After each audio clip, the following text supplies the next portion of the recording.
지금 자꾸 기득권 내려놓자는 소리는 하는데 누구나 하지 않습니까? 예. 근데 뭐가 기득권인지에 대해서는 이야기를 안 하는데 명확하게 말하면 제가 생각하는 기득권은 지역위원장, 국회의원과 지역위원장의 기득권이죠.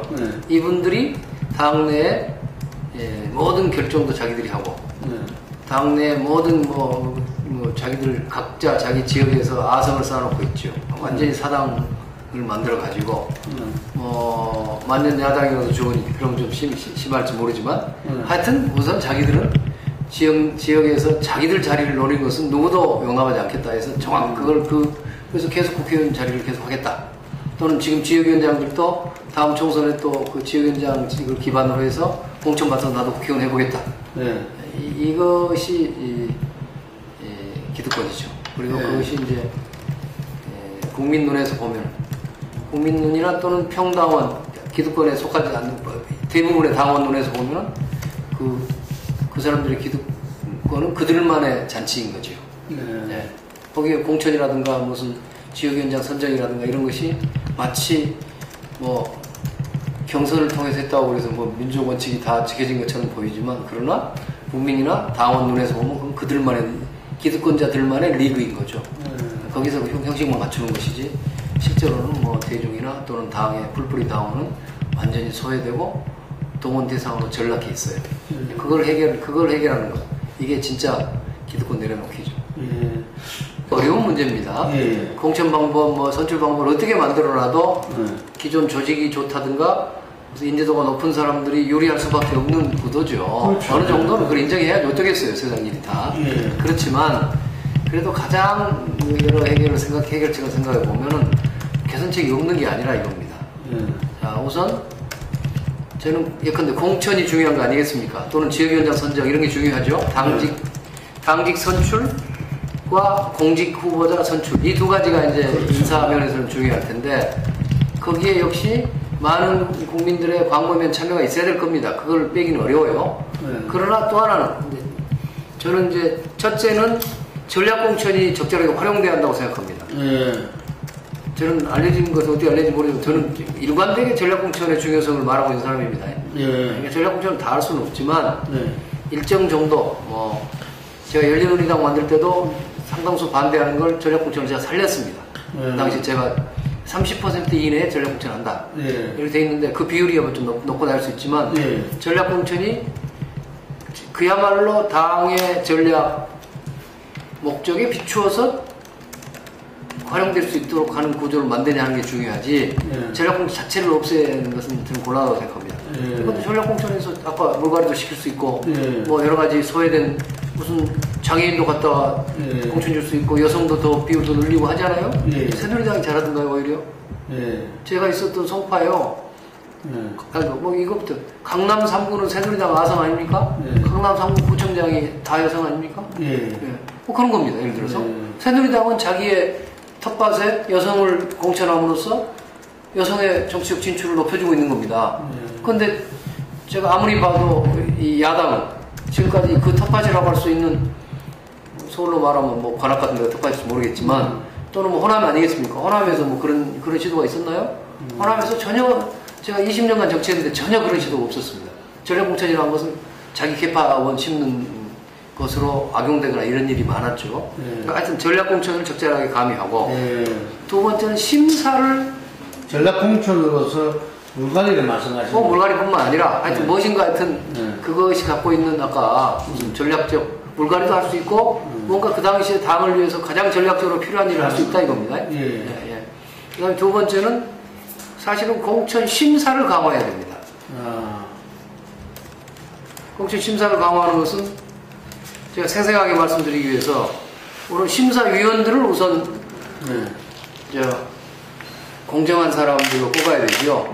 그런데 지금은 대개 보면 외부 인사라고 해서 하지만요. 그동안 제가 경험해 보니까 그 외부 인사하고 스펙도 좋지만 표면적으로는 어느 대학에 유명한 교수고 이런 사람들 많이 데려오지 않습니까? 근데 실제로는 데려온 당에 힘 있는 사람이 완전히 하수인으로 노는 그런 사람이 많거든요. 여야가 모두 그랬죠. 모두까지는 알지만 그런 사람이 많이 있습니다. 그러니까 그런 거 말고 그래서 제가 그때 하여튼 공천심사위원회를 뭐 제가 세세한 거 다 말씀드릴 수 없고 공천심사위원회를 얼마만큼 객관적이고 공정하고 대가 센 사람들로 만드느냐 이게 굉장히 중요한 일입니다. 그리고 그 심사 그러니까 조강특위도 마찬가지겠죠. 아까 그 지역위원장 뽑는. 그리고 그 다음에 심사 기준을 엄격하게 하는 거예요. 그것은 제가 작년에 지방선거 때 기초단체장 후보 자격심사위원장을 했잖아요. 그때에 그런 걸 조금 맛보여준 셈입니다. 그러니까 우선 도덕성에 하자가 있는 사람들을 잘라냈거든요, 거기서. 그 다음에 정체성에 하자가 있는 사람을 잘라냈단 말이에요. 그럼 도덕성에 하자가 있는 사람은 어떤 사람들이냐? 이를테면 미리 기준을 만들어서 공표를 했어요. 이러이러한 사람은 이건 탈락자다, 배제자다. 그럼 그 사람 중에는 무슨 음주운전 3회도 있었지만, 뭐, 직무상 범죄를, 그러니까 공직자의 직무상 범죄를 범한 사람은 아무리 오래전에 있어도 그건 절대 공천 못 주겠다. 그런 거 있어요? 근데 뭐 알선 수재, 어떤 이번에 후보 되겠다는 사람이 과거에, 뭐 뇌물이라든가 알선 수재로 뭔가 직무와 관련돼서 돈을 받았다. 그걸로 형사처벌을 받았다. 이 사람은 그 사람이 50년 전에 그런 정보가 있더라도 이번에는 안 되겠다 해서 사면 되고 물론 했으니까 출마할 수 있는데 그래도 완전히 배제했습니다. 또는 그 반대도 있죠. 사업을 했는데 그때 무슨 뇌물을 주고 처벌을 받았다. 이 사람은 또 완전히 배제했습니다. 좀 가혹한 면도 있죠. 그러나 저희가 이렇게 생각했습니다. 좋은 인물이면요. 그런 사람이 꼭 정치해야 될 이유가 뭐 있습니까? 다른 데 가서 좋은 일 하면 되지. 그러나 정치적 신뢰가 정말 중요한 거 아닙니까? 뇌물 줬던 사람, 뇌물 받았던 사람이 그 사람이 시장 군수, 뭐 구청장이 되면 그 시민들이 신뢰할 수 있겠습니까? 그래서 그런 기준들을 딱 만들어서 그걸 적용시킨 겁니다. 그때 예외는 없었습니까? 제가 했던 것이 유일한 거죠. 전무후무한 일이었던 것 같습니다. 아니, 그 하시는 과정에서 예외로 또 이렇게 보통 그런 기준 잡았다가 거의 그 예외가 없다시피 했죠. 실제로도 한 건인가를 도저히 이 안에서 결정이 안 나서 당 대표한테 다시 돌려주는 일은 한 건인가 있었습니다만 그러나 거의 예외가 없이 제대로 했습니다. 그때 엄청난 로비도 있었고 또 저도 뭐 당에 오래 있었으니까 잘 아는 분도 있고 해서 저도 개인적으로 친하기도 하고 저거를 실제로 보면 굉장히 억울하다 그런 거 하지만은 그러나 이런저런 예외를 두기 시작하면 아무것도 안 되기 때문에 좋게 말하면 아까 그런 분들은 선거에 출마하지 말고 다른 일에 다른 사회에 다른 일도 많잖아요. 그렇게 생각하고 했는데 그런 거를 예를 들면 내년 총선에 기준을 적용시키면요 아마 지금 현역 의원 중에도 탈락시킬 사람이 많습니다. 그 당시에 민주당과 안철수 세력이 합쳐진 바람에 민주당에서 과거에 뭐 경선 불복했던 사람이 뭐 어떻게 뭐 나왔다든가 뭐 등등등 이런 게 있어가지고 안철수 줄을 잡아갖고 왔으니까 그 사람 자를 수도 없고 뭐 이런 것도 있었습니다. 어쨌거나 그러나 우리가 큰 틀에 있어서의 새누리당 사람인지 어쩐지 구별이 안 되는 사람들 새누리당을 위해서 선거운동 했던 사람들 뭐 이제 사례를 구체적으로 들어보면 뭐 혹시 뭐 있었어요. 새누리당을 위해 선거운동을 했던 사람 또는 뭘 뽑는데 그 구청이나 구의회 의장 뽑는데 새누리당하고 협력해서 자기가 구장이 됐다는 뭐 이런 사람들 있잖아요. 뭐 그런 일들 옛날에는 그냥 위험에 넘어갈 수도 있고 그런데 그걸 넘어갔고 또 뭐 그런 것도 있었죠. 그것은 뒤에 자르지까지는 않았는데 무슨 이명박 정권에서 농림부 장관이 크게 그 야당과 국민들의 표적이 돼가지고 야당에서는 해임 근형까지 만들어놨는데 그 농림부 장관이 계속 해야 된다는 그런 연판장을 도는 성명서에다가 우리 당 소속 그 자치단체장들이 다 서명했더라고요.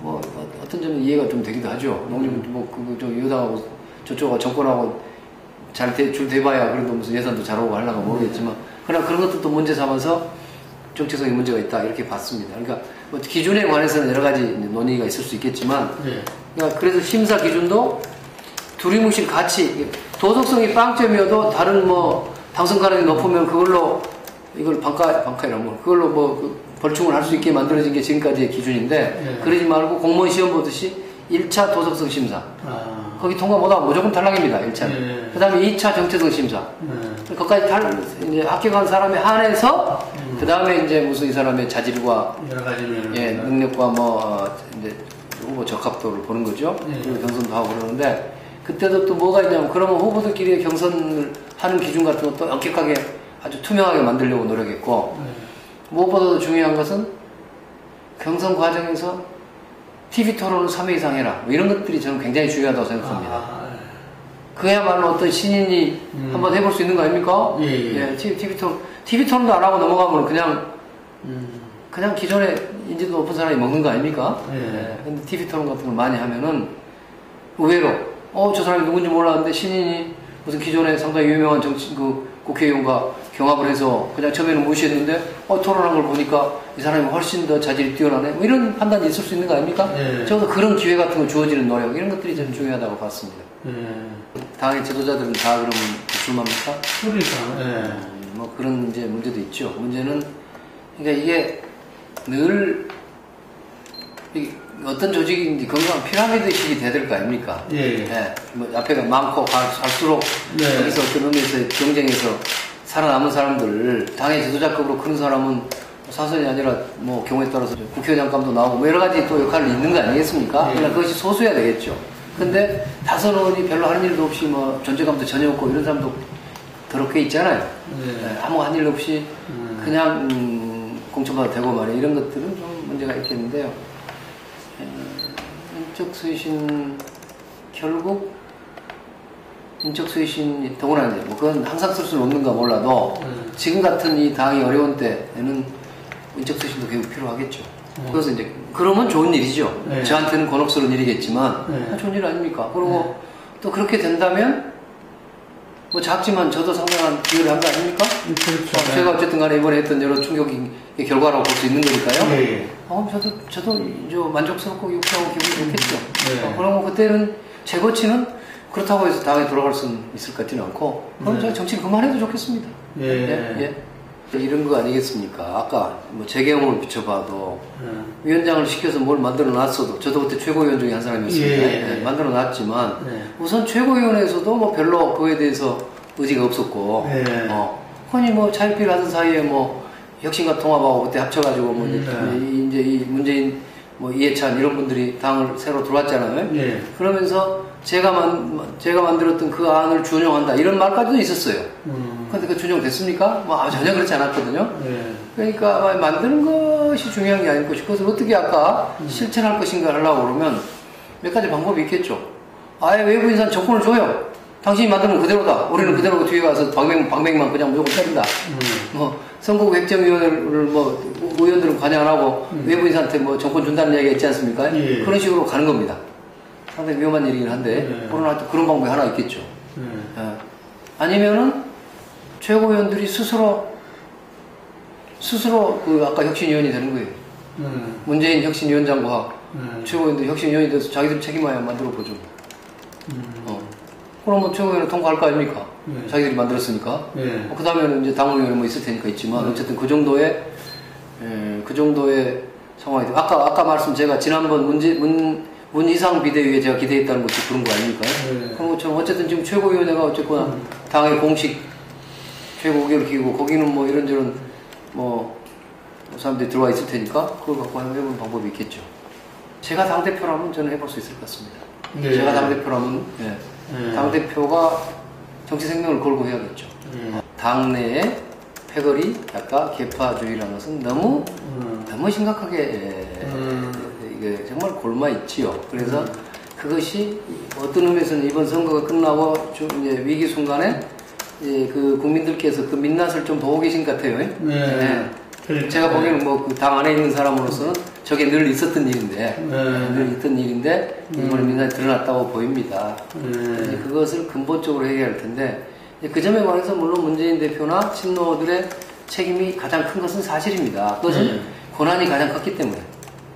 그동안 당을 실질적으로, 꾸준한 대통령 후보였고, 문재인 대표 자신이 대통령 후보셨고, 지금 현재도 당 대표시고, 당내 최대 계파의 수장이시니까, 그것만 봐도 책임이 크니까, 그 권한이 크니까 책임도 큰 거죠.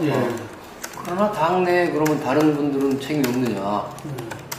작년 730 재보궐선거는 뭐 잘했나요? 뭐 그때는 뭐 다른 대표 체제였지만 뭐 그때도 뭐 지금보다 뭐 50% 100% 아니었습니까? 그러니까 오랫동안 그런 어떤 이게 이 당의 지금 여러 문제점이 고질화돼 가지고 그것이 그때마다 뭐 선거에 질 때 충격이 있을 때마다 나오는 소리가 반복되고 있단 말이에요. 완전히 데자뷰. 그래서 뭐 있잖아요. 황골 탈퇴, 뭐 뼈를 깎는 뭐 기득권 내려놓기 뭐 이런 소리가 있는 거란 말이에요. 그래가지고 비대위가 만들어지고 비대위에서 몇 마디 하다가 어떤 우리 당을 했던 어떤 분 말씀대로 2주일만 지나면 다 잊혀져 버린다는 거 아닙니까? 그래가지고 뭐 전당대회 국면으로 가가지고 또 누가 되냐 하면 돼서 당대표 뽑아갖고 가면 또 아무 일도 없었던 것처럼 그냥 가고 이런 게 반복되어 와 있으니 지금 봐서 무슨 뼈를 깎는 혁신이 아무리 소리 해봤자 그것이 현재까지는 저건 양치기 소년이 하는 이야기 정도로밖에 안 들리는 거죠. 뭐 그렇다고 해서 제가 그렇게 잘하는 겁니다. 그냥 지금은 아까 실천을 해서 그동안에는 우리가 양치기 소년이었지만 이제는 진짜 늑대가 왔습니다. 하는 것을 이제 보여주라는 겁니다. 저는 뭐 과거에 안 됐다고 해서 미래도 안 된다는 부분은 없다고 봅니다만은 그러나 그것이 무엇보다도 역시 당 대표의 어떤 결단과 뭐 아까 당 대표의 정말 정치 생명을 건 무슨 결단 같은 게 있으면 저는 할 수 있으리라 생각합니다. 저 구체적인 얘기는 안 하겠습니다만 제가 옛날에 그래서 당 대표가 돼보고 싶었습니다. 사실은 당 대표가 되면은 아마 제가 무슨 계보도 없고 뭐 세력도 없지만 그걸로 한번 뭔가 당을 완전히 새롭게 만들 수 있는 결정적 뭐 주도권을 쥐게 될 것이라고 저는 생각합니다. 지금도 그러니까 뭐 문재인 대표가 맘만 먹으면 그 주도권을 갖고 계신 거죠. 더구나 거기는 큰 세력과 또 대권 주자로서의 가장 큰 지지율까지 갖고 계신 거니까 뭐든지 맘만 먹으면 할 수 있는 파워맨이죠. 파워맨인데 그 문제에 관해서 그래서 굳이 제가 조언할 필요도 없지만 굳이 말씀 나온 김에 제 견해를 이야기한다면 그런 파워맨이라는 사실을 잘 인식하는 게 중요하겠죠. 나한테 힘 있는 것이죠. 아까 남 탓할 일이 전혀 아니죠. 남 탓할 일은 아니죠. 저도 그 기득권 당 인도하는 기득권자 중에 한 명이었죠. 그것이 좋은 사람 많습니다. 당내에도 좀 상당수 좋은 사람도 있는데 다만 우리가 그 기득권 구조에 편집되어 있는 거지요. 그러니까 뭐 개파 있지만 현실적으로 개파를 통하지 않고서 무엇을 할 수 있나요? 뭐 새로운 신인이 무슨 국회의원을 하거나 자기 정치를 해보고 싶으면 개파의 줄을 잡아야 기회를 갖게 되는 것이지 뭐 혼자 뭐 아무리 계획으로 외쳐봤자 힘이 없으니까 안 된단 말이에요.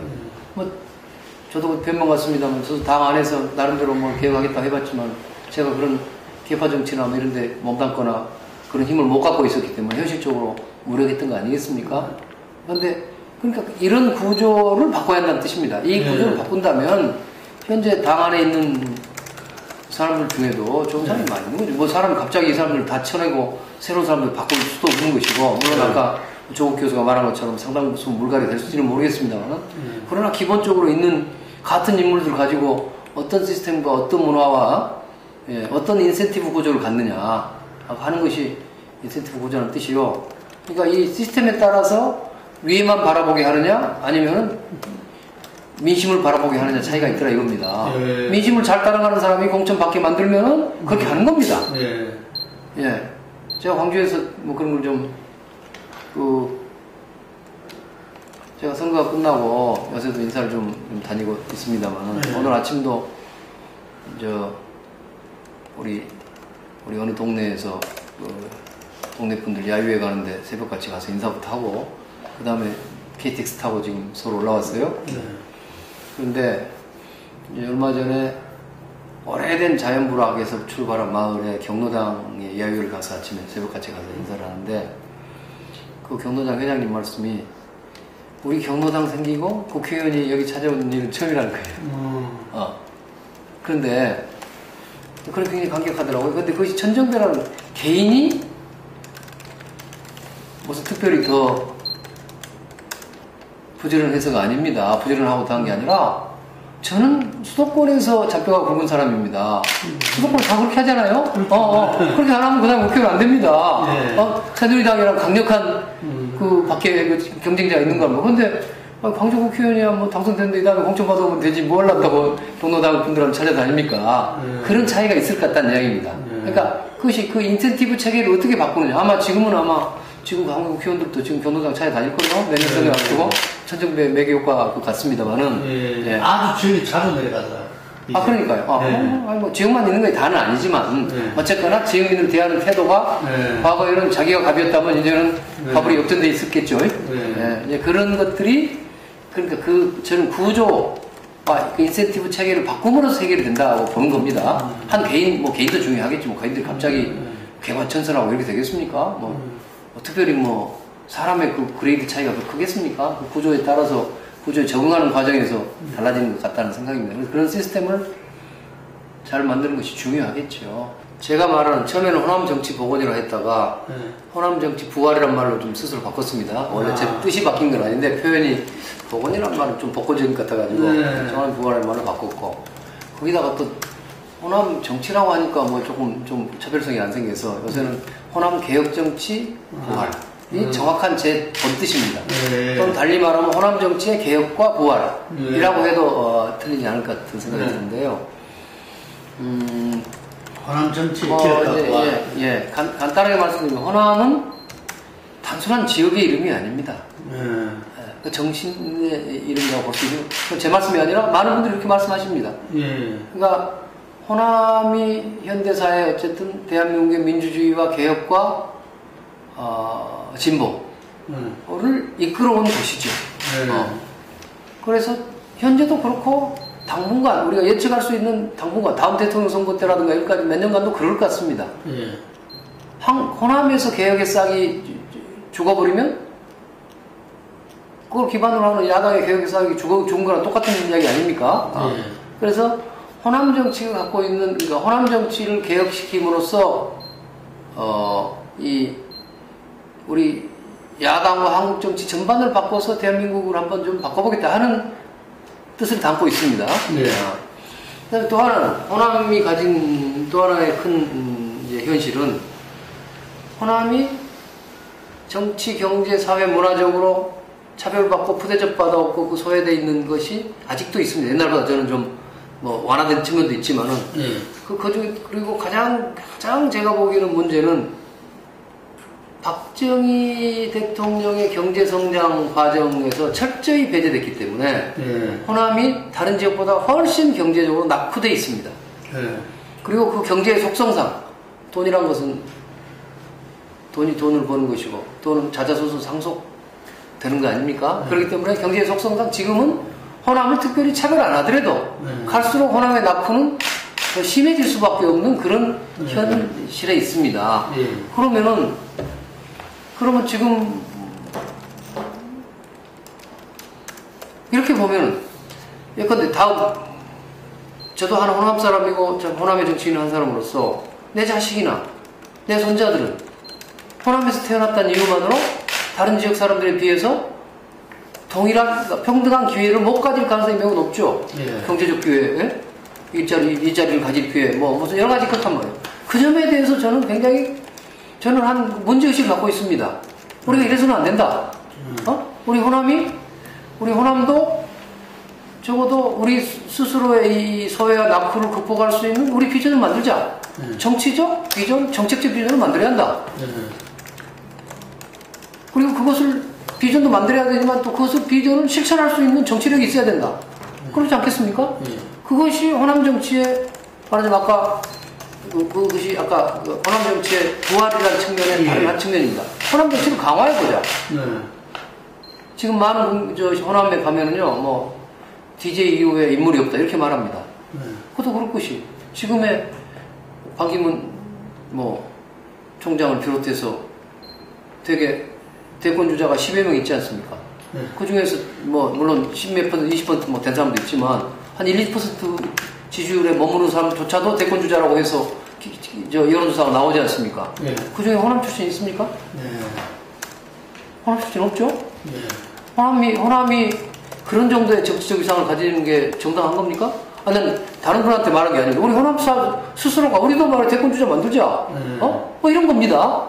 그래야 그런 대권 주자를 만들 수 있는 무슨 우리 호남도 아까 우리 호남의 발전, 정당한 약간 낙후를 극복하고 정당한 권리와 이익을 지킬 수 있는 그런 우리 정치를 우리 스스로 만들자. 이 이야기입니다. 그것이 호남 정치의 부활이라는 아까 무기력한 호남 정치에서 이제 강력한 호남 정치로 바꾸라는 의미입니다. 근데 이전에는 호남 불가론 아니죠. 자, 그 말씀 해보면 예. 자, 그렇다면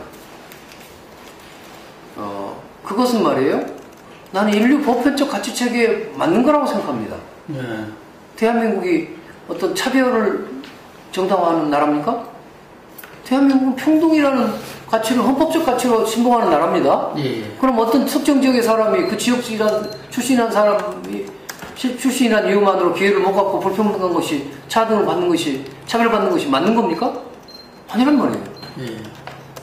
저는 그것을 이야기하고 있을 뿐입니다. 예. 그래서 제가 작년부터 자구 구국의 길을 가자. 우리 호남분들한테 그렇게 이야기하고 있습니다. 예. 우리 스스로를 구하고 나라도 구하자. 예. 우리가 무슨 그럴 힘도 없지만 우리가 호남 사람이기 때문에 뭐 앞으로 장관이나 인사나 뭐 대통령이나 전부 호남이 먹자. 뭐 호남이기 때문에 우리 앞으로 뭐 무슨 재벌 회사 저 총수나 이 사장은 전부 호남이 먹자.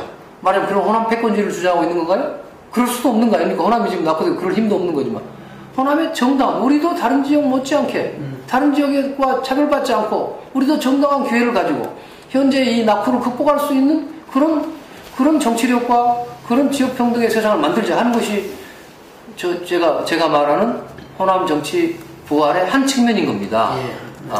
두 측면을 결합해진 거죠. 하나는 호남 정치 개혁이고 호남 정치의 부활인 것이고 그걸 저는 어떤 의미에 있어서도 한국의 보편적 가치 체제에서 조금 더 벗어난 것이 아니라고 생각합니다.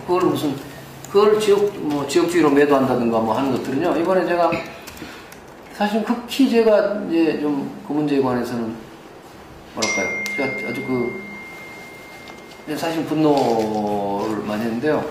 저는 보수 세력은 그렇다 치고 한국 사회의 이른바 진보를 표방하는 사람들도 호남 문제만 나오면 발끈해가지고 저건 지역주의다, 뭐 저건 무슨 그러니까 그러면서 나는 한국 사회가 진보 보수를 막론하고 정치, 경제, 사회, 문화적으로까지 호남 배제의 그 전제 위에 지금 토대가 구축되어 있구나. 이렇게까지 내가 심지어 생각해 보면까지 할 정도로 굉장히 실망스럽습니다. 그러죠. 제가 뭐 신당을 만든다는 말도 한 적이 없습니다. 예, 제가 그렇죠. 어떻게 신당을 만든 말은 지금 힘이 있나요? 예. 없는데. 그러나 만든다면 그 정당의 성격은 자꾸 저 호남 정치적인 뭐 호남 선도는 할 수 있다. 호남이 아니 지금 뭐 대구에서 무슨 제가 말하는 신당이라는 것은 항상 개혁 정당을 말하는 겁니다. 대구에서 당이 만들어질 수 있나요? 네. 호남에서 만들어야죠. 네. 호남이 선도할 수는 있겠다는 뜻입니다. 그러니까 네. 호남이 선도할 수는 있지만 그 정당은 전국적 개혁 정당이어야 되죠. 네. 평소 개혁 정당입니다. 그래서 조금 더 그것을 제가 호남에 머무르자든가 호남의 기득권을 주장하다든가 호남의 패권을 주장하는 건 전혀 아니다. 이것을 다시 강조합니다. 호남 플러스 알파, 그거 정확한 건 아닙니까? 네. 우리가 솔직하게 말해야죠. 네. 수도권에 있는 당의 의원들 선거 때마다 호남표 붙잡으려고 다 하고 그걸 보조표 삼아서 그 다음에 알파 붙여서 되는 거 아닙니까? 네. 근데 또 이번에 다른 분이 글 쓴 것 보고 저도 공감했는데요. 이번에 이게 언론에 난 걸 보면은 이게 진정한 호남 민심과 아까 호남 정치 부활이 뭐다 하는 것에 제 말씀 말고도 한 두 분이 그런 대로 호남 민심을 잘 묘사한 분이 있었어요. 네. 그 중에 하나가 그런 이야기, 비슷한 이야기인데, 호남 플러스 알파가 지금 우리 야당의 대통령 선거든 총선이든 그 표의 기반인데, 지금까지 야당은 어떻게 대했냐면, 호남은 그냥 언제든지 있는 걸로 해서 그냥 무시해버리고, 네. 알파만 얻기 위해서 네. 뛰어다녔단 말이에요. 네. 그런데 그게 정당한 겁니까? 호남표든 알파표든 호남표도 소중한 겁니다. 그러니까 이번에 어찌 보면 호남 입장에서는 우리도 알파표하고 똑같은 동등한 대접을 받자 말이야. 네. 우리는 왜 희생만 하고 있고 알파만 이익을 보냐. 그것은 호남 스스로 한두 번쯤은 그런 거 그동안 많이 참아줬잖아요. 근데 그렇게 하면서 계속 그러면 호남 배제의 논리가 계속 가면서 가는 것이 뭐가 맞느냐. 근데 그걸 조금 확장하면은 저도 구체적인 국면에서 다음 대선에서 예컨대 저 사람이 무슨 영남 사람이어야 된다든가 뭐 충청도 사람이든 뭐 서울 사람이든 누군가 이 사람이 나가야 선거에서 이길 것 같다. 그럼 저는 흔쾌하게 밀 생각입니다. 그런데 지금의 대한민국의 어떤 현실은 뭐냐 그러면 호남 갖고는 안 돼. 네. DJ는 됐지만은 호남 대통령 후보는 안 돼야 하는 호남 불가론이 현실적으로 있는 거 아닙니까? 예. 근데 그것이 저도 있을 수 있다고 생각해요. 현재 상황만 보면 그런 측면이 있지요. 네. 그런데 그것이 옳은 겁니까? 네. 옳은 건가요? 호남은 영원히 대통령 못되게 만든다. 그건 상징적인 말입니다. 다른 것도 다 마찬가지인데 그것이 올바른 겁니까? 그것이 아무리 지금 강력하기 때문에 당장은 그걸 무너뜨리지 못한다 하더라도 언젠가 그것을 무너뜨려야 할 우리의 장벽인 것이지. 그 장벽에 도전하는 일을 가지고 그것도 그놈이 틀렸단 말이에요. 니들이 막 니들은 계속 행랑채나 머물지. 왜 그걸 안방을 넘보려고 그래? 이런 식으로 진보 진영에서 보고 있는 것 같다 이겁니다. 진보 진영의 일부가. 네. 그 점에 대해서 제가 이번에 분노하고 있는 겁니다. 예. 그래서 뭔 이야기가 일이 안 나 모르겠는데, 그러니까 호남 플러스 알파인 것이고, 그래서 앞으로 저는 그렇다고 봅니다. 앞으로 적어도 새누리당을 실제 이길 수 있는 세력이 로 야권이 재편돼야 될 것이다. 그래.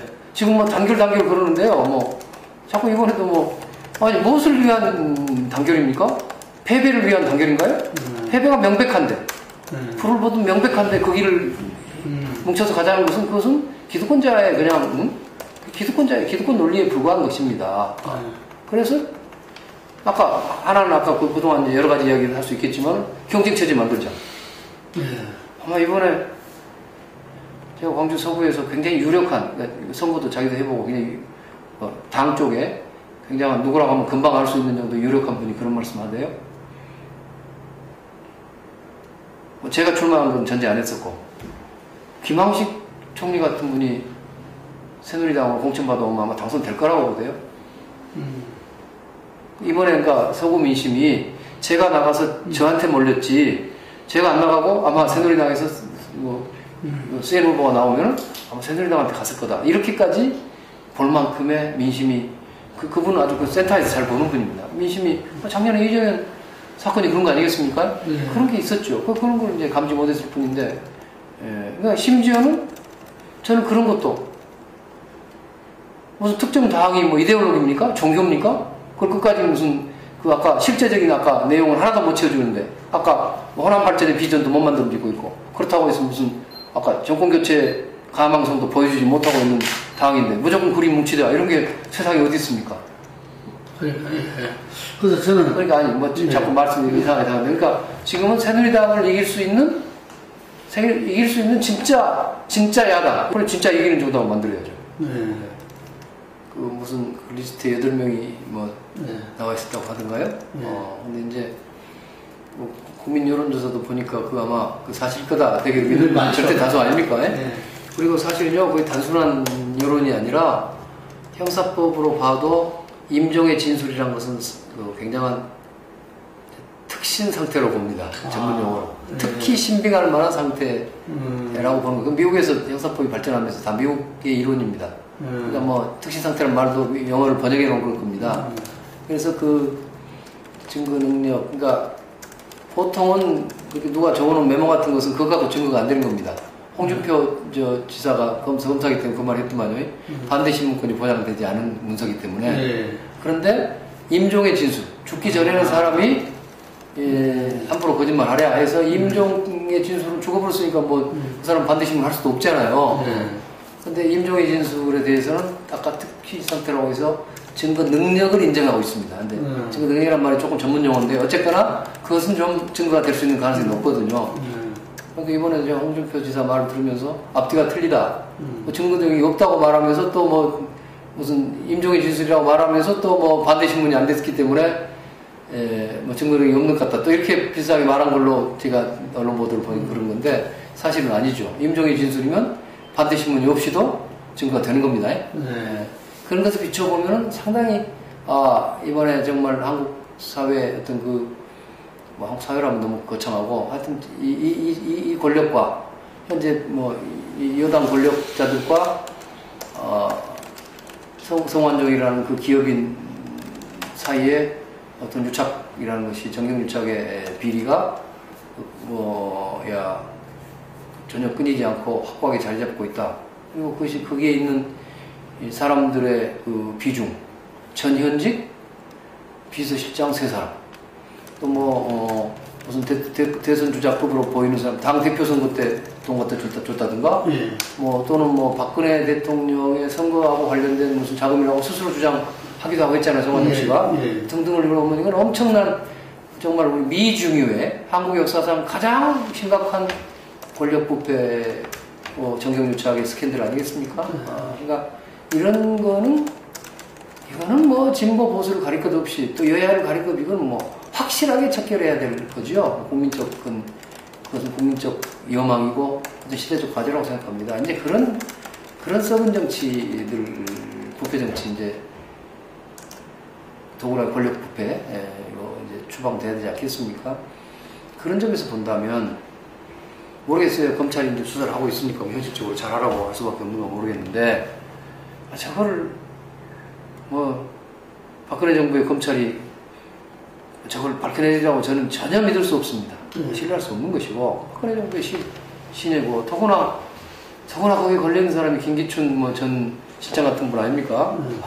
지금 검찰이 제게 김기춘 라인으로 요직이 다 짜져 있다는 것도 다 공공연한 지금 다 알려진 비밀도 아니죠. 다 공공연한 알려져 있지 않습니까? 그런데 거기서 무슨 저런 것들을 파내리라 하는 것은 불가능한 일입니다. 그래서 특검을 했어야 되는 거죠. 즉각 특검을 했어야 될 일이고, 즉각 특검을 했어야 될 일이고, 지금이라도 빨리 여야가 나서 특검으로 들어갔어야 되겠지요. 특검으로 들어가야 되고, 그때까지는 검찰이 수사하니까 지금 중단하라고 할 수도 없는 가 모르겠지만, 어쨌든 특검을 빨리 조속히. 비서실장 지낸 사람들은 앞에 두 분은 공소기간이 끝났다. 뒤에 부분은 이렇게 할 자료가 없다. 이런 식으로 세 번 아예 조사도 안 할 움직임 모양이던데. 시간만 끌면서 특검할 시간을 놓치는 거 아닙니까? 수사의 자세한 내용은 모르겠으니까 제가 말하지만 어쨌거나 그렇게 되리라 이겁니다. 우선 신뢰도 얻을 수 없죠. 그러니까 특검이 나와서 그렇게 말한다면 그래도 좀 진짜 그런갑다 이렇게 말할 수 있지만 보기 나름 아닙니까? 공소시효만 끝났으면 그만입니까? 그래도 사실은 좀 조사해 보고 난 다음에 사실 조사해 본 다음에 진짜 공소시효 진환이 어쩐지 해봐야 되는 것이지. 오랫동안 그래도 여야로서지만 이렇게 국회에서도 서로 활동을 본 적도 있고 또 한때는 제가 원내대표 할 때는 직접적으로 협상 파트너로서 협상도 마라톤 협상도 해본 적도 있고 그럽니다. 그래서 저도 이제 박근혜 대통령에 대한 또 이제 공적으로 드러난 언행들도 비춰보면 제가 당초는 박근혜 대통령의 좋은 장점이라고 그러면 진실한 분인 것 같다. 그건 표리가 일치한다. 속에 없는 말을 안 하는 분 같다. 되게 정치인들이 자기 마음속에 없는 말을 빈말을 많이 하잖아요. 자기가 유리하다고 생각하면.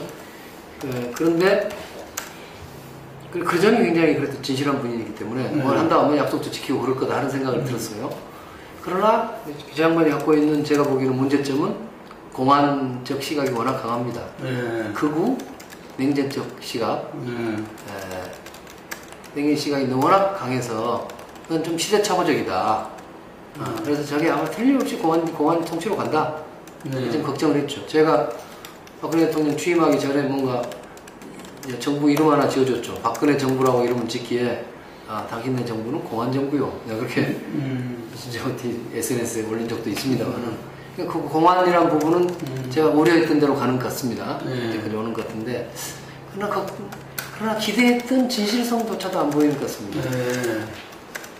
대선 때 공약을 거의 지키지 공약도 지키기 안 해버리고 무슨 세월호 피해자들하고도 만나주겠다 하는 것도 안 만나버리고 다 이제는 그냥 그때 편한 대로 그 자리만 모면하기 위해서 이야기 빈말을 아까 마음에 없는 소리를 그냥 남발하는 사람으로 오히려 보입니다.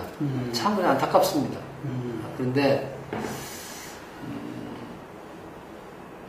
딱 한 가지만 얘기한다면 역시 소통인 것 같습니다. 소통. 모든 적어도 과거에 군주 시대, 왕조 시대에도 결국 민심을 어떻게 읽느냐 하는 것이 중요했잖아요. 심지어는 왕조차도 백성들의 진짜 목소리가 뭔지를 파악하려고 매우 노력을 했는데 더구나 민주주의 시대에는 더욱 그런 거 아니겠습니까? 이제는 그 주인인 국민들의 진짜 원하는 바가 뭔지 하는 것을 결국 파악하는 일이 소통을 통해서 파악이 될 것 같은데 그런 노력을 뭐 전혀 안 하는 것 같죠? 전혀 안 하는 것 같아서 역시 거기서부터 출발해야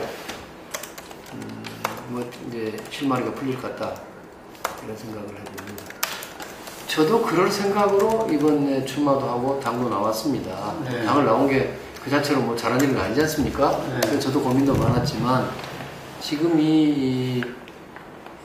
결국 위기에 빠진 야권을 어떤 방식으로 구출해서 수권 정당화시켜서 다음 정권교체도 이루고 정권교체가 요새 능사가 아닌 것 같아요. 정권교체 넘어서 진짜 기존에 갖춘 정치 세력에 의해서 그래도 우리나라와 민족이 정의로운 통일복지국가로 갈 수 있는 그런 기초를 쌓는 게 좋겠다 하는 것이고, 그렇게 하기 위해서는 제가 이번에 이대로는 안 된다는 구호를 내걸었어요. 이대로는 안 됩니다가 제 선거의 초반 슬로건이었습니다. 그것은 광주의 시민들한테 들은 이야기입니다. 뭐 제가 이대로 안 됩니다. 광주 정치 이대로 안 됩니다. 호남 정치 이대로 안 됩니다. 우리 야당 이대로는 안 되겠습니다. 이대로는 정권교체 가능 없습니다. 이런 말씀을 그대로 옮겨놓은 것 뿐입니다. 그리고 그런 전제 위에서 우리 광주 정치를 바꾸고 호남 정치를 부활시키고 살려내고 그리고 야권을 재편하겠다, 재구성하겠다 그런 거 하는 일에 제가 미랄이 되겠습니다. 이것이 제 출마 선언의 첫 문장입니다. 그래서 저도 여러 가지 부족합니다만은 오로지 그런 미랄 역할을 하고자